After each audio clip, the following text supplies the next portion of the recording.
All right, we're live going into week 2. We just wrapped up week 1.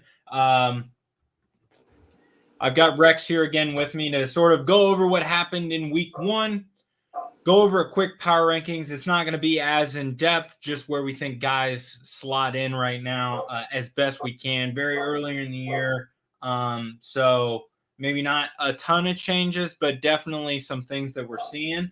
So let's go up. Starting off, who was preseason ranked number 1, Bear Boobs, absolutely dismantling the Bond County Coonhounds. Aaron Rodgers throwing up a fat 0. DeAndre Swift less than 1 point. Njoku less than 4. Christian Kirk less than 2. And Carlson giving me 5. And then obviously Sam well performed at 125. We know that last year that was kind of the benchmark of like a really solid week, especially with only 9 guys playing. 125 points is pretty freaking good. So Bear Boobs taking care of business as they should. Clark County Crusaders absolutely smacked the Huntsville Hitmen 140-83. Despite Lamar Jackson only giving him 7.4 points.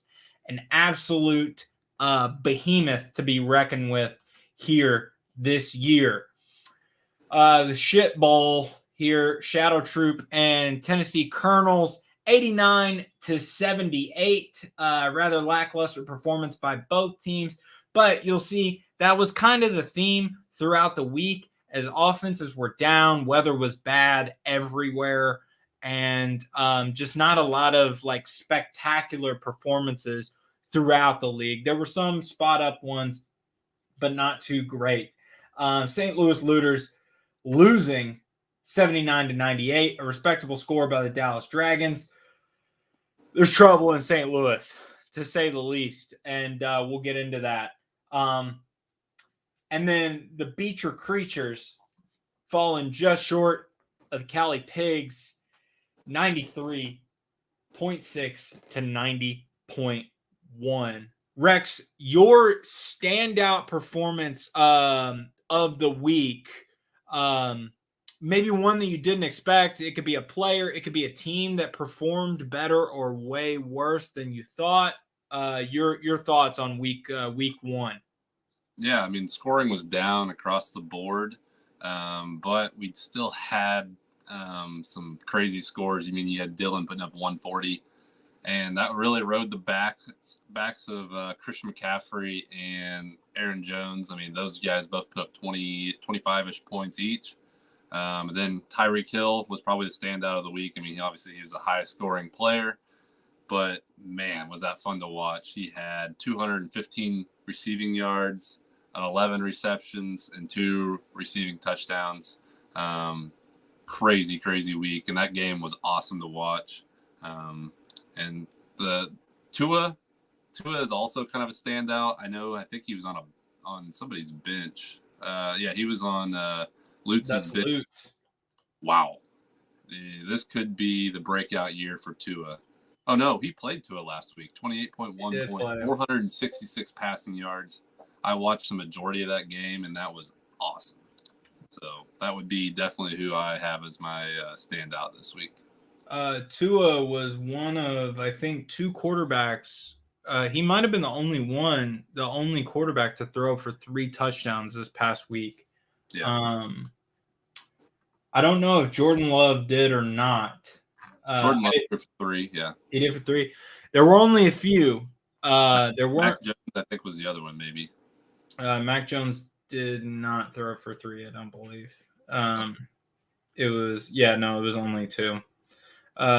So not an incredible week offensively, and the scores kind of reflect that. And so let's go ahead and get into the power rankings, and we can sort of bounce off of those as we go. At number 10, we have the St. Louis Looters, coming off a not so great week. And I don't think that there's any surprise to anybody that we find the Looters here at 10. There's got to be a move here made. I think I don't think that this is a team that you find ends up getting hot and riding off into the sunset. There's got to be something else happening here. Everybody, and again, don't want to overreact. This team is probably better than 79.1. However, I'm not sure how much better they are. And they're not a good team. It's not a great look in St. Louis. Coming in at number 9, we have the Tennessee Colonels.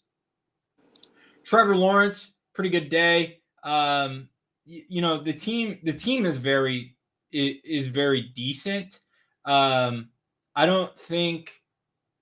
I think of all of the bottom teams in terms of 10, 9, 8, and 7.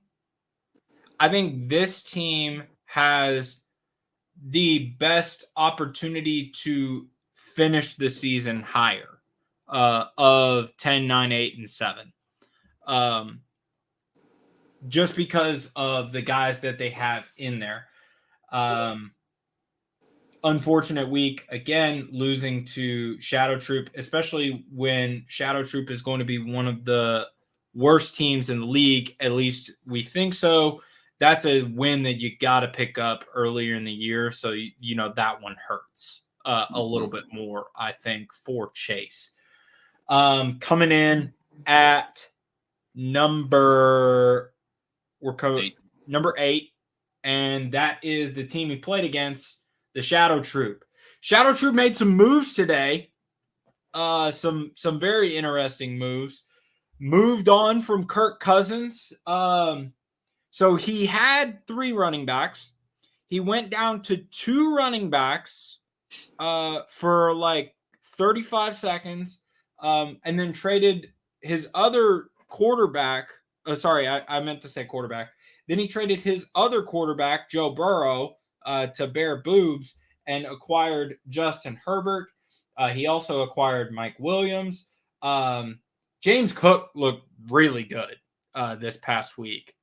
And I like the volume that he got there. And so that's something that I was certainly sleeping on this past week. Ramondre Stevenson will probably see better volume this week. This team is looking better. Yeah, he's went ahead and inserted his rookies into the lineup, taking a big risk and chance there. I mean, who knows exactly what will come of that, but he's going to play youth, and we're going to see if it pays off. See if the rookie draft picks can pay off for Parker. Yeah, and he's gonna need it. I think both of these teams could find themselves in the middle of the pack for sure come the end of the year. One of those spots that's going to be right on the edge of playoff contention. And I think that's exactly what these teams are right now. And again, it's very, very early, but we got to rank them one way or another. So moving on to number 7, the Huntsville Hitmen. Josh Allen, super unlucky week 1. Breece Hall, outstanding week 1. Deebo Samuel, a little lackluster. This team is not bad either, but I think that, I think it's lacking one thing, and I think it is a standout wideout. Yeah. A guy that takes over, a guy that you ride, most of the way there. Yeah, he doesn't really have a true number 1. I mean, all these guys could pop off, but you're banking on a little luck then. I think that's a fair assessment. Coming in at number 6, the Bond County Coonhounds. An unfortunate week last week. Really hurt us with Rodgers going down. DeAndre Swift didn't see the ball at all, but he will tonight with Gainwell being out. Diggs was incredible. Njoku was awful. Ayuk I had on my bench and played incredible. Evans also played well, didn't play him. So I think there's so many options here. I feel like I have too many and I'm gonna miss at least one a week. Is kind of how I feel right now. I grabbed Hurst off the waivers and then obviously got Cousins in the trade earlier today. I'm not sure if I'm going to play him or not tonight yet, just because of that Eagles defense is kind of scary. And the Eagles kind of locked up Minnesota last year. So I think they throw the ball like probably 40 to 50 times this game. I mean, I would probably play him over Brock Purdy, but that's just I'm so back and forth on it because I mean I have a stack either way, right? But it is a little bit of a tough decision for me. I think it's super unfortunate, but I think it would be a massive overreaction to rank this team any lower. Little bias, but no, I agree with you. I actually had you in the same spot, so we agreed on that too. Yeah, our lists were pretty similar. Coming in at number 5, the Beat Your Creatures. Your team looked like it was going to go absolutely nuclear in the early slate. Everybody scored. Absolutely everybody scored. And I was like, Rex is about to put up 160 points. It's going to be incredible. And then it just kind of fell on its weather. I mean, yeah, that Philly New England game was just brutal. I mean, it was just constant rain. I mean, I don't really have another quarterback I could have played, but Jalen Hurts just did not look good in that game. And then Goddard didn't get a single pass. And then DJ Moore he has Justin Fields as his quarterback, which I think this week will probably be a little bit better. But, man. And then I also, obviously, my bench kind of went off with Tyler Algier and Puka Nacua going off. Like, I feel like I'm kind of in the same situation as you a little bit, where I have a lot of options that are good, but I'm going to have a lot of weeks where I miss on somebody that's just going to pop off. And I don't really know how you combat that other than just play who you feel might have the best game. Yeah, and I think personally, with how week 1 kind of panned out for you, the story kind of came across as Ryan got away with one rather than and I mean your team did kind of fall flat on their face, but it was very unlucky. But I think that's another scenario where that is a game that Ryan needs to expect to win, and he needed that one, and he got it. No, and I mean Ryan's team they pounded with Nick Chubb. They just pounded the ball through him mainly. So yeah. Moving on to number 4, we have the Dallas Dragons. A respectable 98 points this past week. He has no morals and has Deshaun Watson on his team. Garrett Wilson is an interesting spot on this team now with Zach Wilson at the helm. Who knows who they bring in? Kelsey is back this week. Jahmyr Gibbs is only going to get better as the season goes on. I like this team a lot. And you could easily argue that he's number 3. You can't argue that he's 1 or 2 right now just because of who we have at the top. But very, very solid squad. Coming in at we had them at 4, correct? Yep, 4. Now we have 3. Okay. Yep. Number 3, Cali Pigs. Like I said, kind of got away with one. But I think everybody that won outside of Sam and Dylan kind of got away with one in week 1 and just got lucky that their team wasn't as bad as the other one. Gus is going nuts back here. I don't know if you can hear that. You can? Yeah. Yeah. Come here.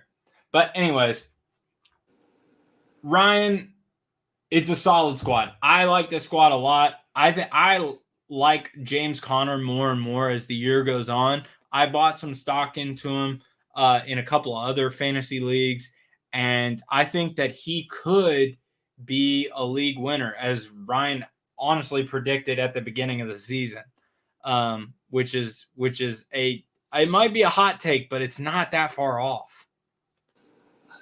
He has no depth again, and he just keeps continuing to get away with no injuries every week.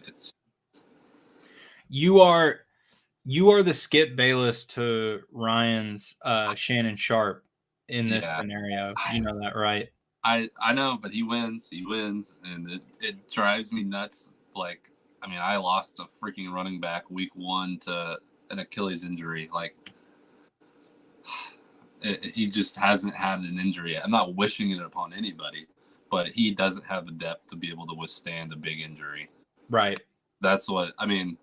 And it could happen again where he doesn't have an injury all year. Yeah. So. Yeah.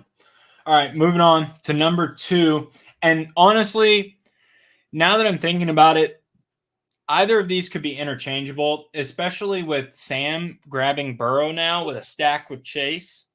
Yeah, is pretty nuts. But we've got Sam right now at number 2. Justin Fields currently as his starter. And the Eckler situation is interesting right now. Pollard's shown that he is going to be that guy. Gabe Davis is pretty decent. Jamar Chase is obviously a stud. I mean, this team is pretty solid up and down the lineup, and he's got some depth as well.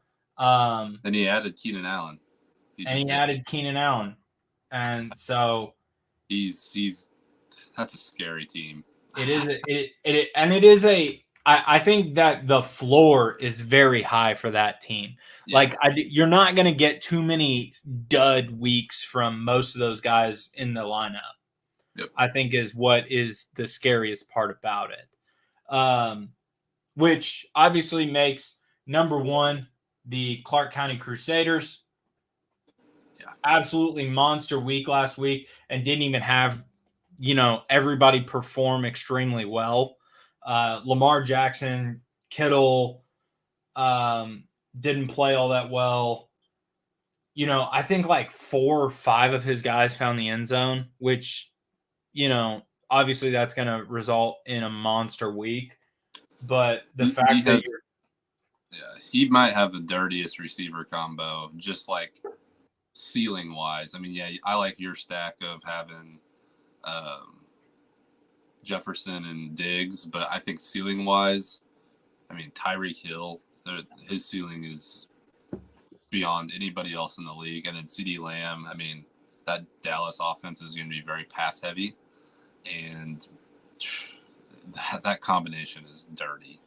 It is a scary lineup, and it got a little bit. He got his backup running back that he wanted today, just to ensure that there weren't any holes in case Aaron Jones actually doesn't play this week. So he, sealed that up real quick today. It's hard to poke holes in this team at all, really. Right. I think the biggest question mark actually out of this team at, following week 1 is Lamar Jackson. Just because that offensive line looked awful this past week. I mean, he had no time to throw the ball. Andrews being out didn't help him either. But I think that's going to be his worst week of the year. And so now everybody else who has to play him has to contend with, potentially Lamar going off for 20, 30 points coming up. So I'm so glad he's in our side of the bracket. But that's all I've got for the power rankings. Rex, any final words before we sign off here? Let's just hope there's a little better scoring this week. I mean, last week was pretty brutal to see, 70s, 60s.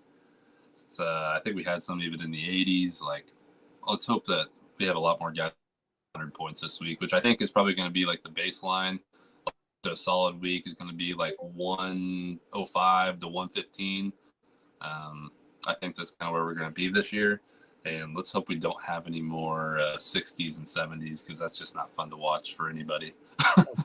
That's fair. Yeah, it was a rough week. But appreciate you guys tuning in. If you did watch this live, and if you are watching this back pre-recorded right before week 2 starts, feel free to share your thoughts in the Discord, and we will see you guys at the end of week 2. Go Creatures.